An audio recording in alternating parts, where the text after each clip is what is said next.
some research, the average commute in the UK is approximately 10 miles or 16 kilometres. The cycling challenge known as the Rapha Festive 500, where you cycle 500 kilometres over 8 days, or also 310 miles, puts into perspective just how many times you'd have to ride back and forth to the office over that week. By the way, only 6% of people choose to ride to work.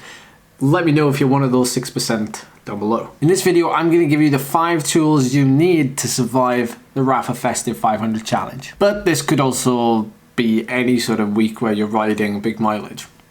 So number 1 is set clear goals. Define specific, realistic goals for the challenge and when and how long you're going to spend riding each day. Whether it's improving your endurance or increasing speed or just surviving, having clear objectives will help you get through the week. You want to form a strategy. Maybe you'll front load the week to get most of your mileage done then, or maybe you'll do double days where you'll ride in the mornings and ride in the evenings. Think of it like this, even if you ride the whole week on Zwift, you will probably end up riding around 12 hours at a minimum.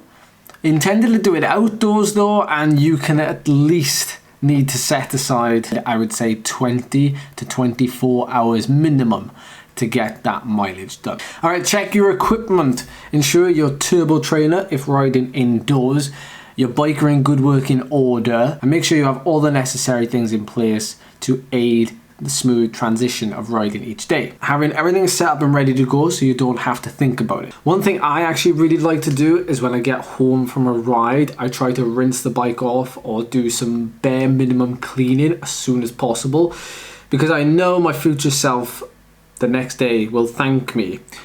I would rather sit on the sofa and snooze though, but yeah, I need to get it done. Otherwise it won't get done at all. Number 3 is pay attention to your body during the week. If you are fatigued or experiencing discomfort, be honest with yourself and rejig things and make adjustments to the plan if needed. Likewise, proper nutrition is optimal for performance and recovery. Stay hydrated even in the cold and consume a balanced diet throughout the week.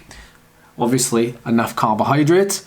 You will probably want to focus the vast majority of your calories around carbohydrates so you can get that energy in vast quantities every single day. Number 4 is mix up your training. Even though you're going to be riding a lot more this week, if you've got the capacity to, don't be afraid to jump into different things, different activities, endurance rides, interval sessions, skill-specific drills like cadence work, or tap into your local community, your cycling club, go for rides with them and make it a social thing. If this is your first ever 500 kilometer ride though, I would maybe err on the side of caution and just treat the week as a chance to ride your bike, get used to the saddle time, and don't stress too much about trying to do anything too complicated like interval sessions and things. There'll be enough stress from just riding your bike. And point 5 will be rest and recovery. Obviously you're going to be spending 12 to 24 hours or maybe more cycling this week,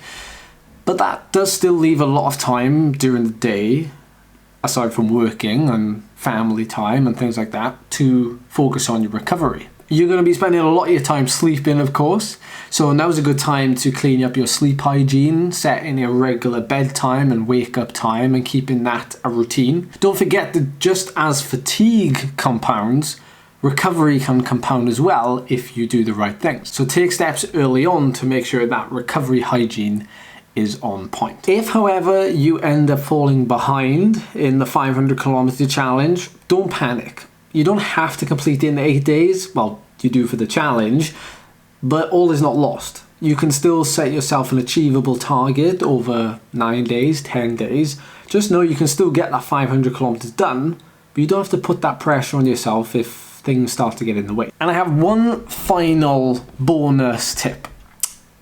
Have fun.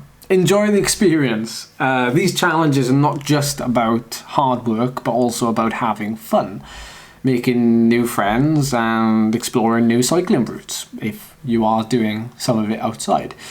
Embrace the joy of cycling, pushing yourself, challenging yourself.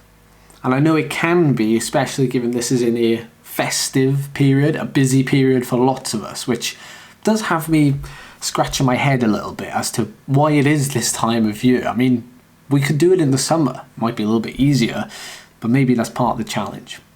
But anyway, that's it. I hope you have a great week of cycling, and I hope this video has helped in some way. So please like the video and subscribe, and I will see you in the next one.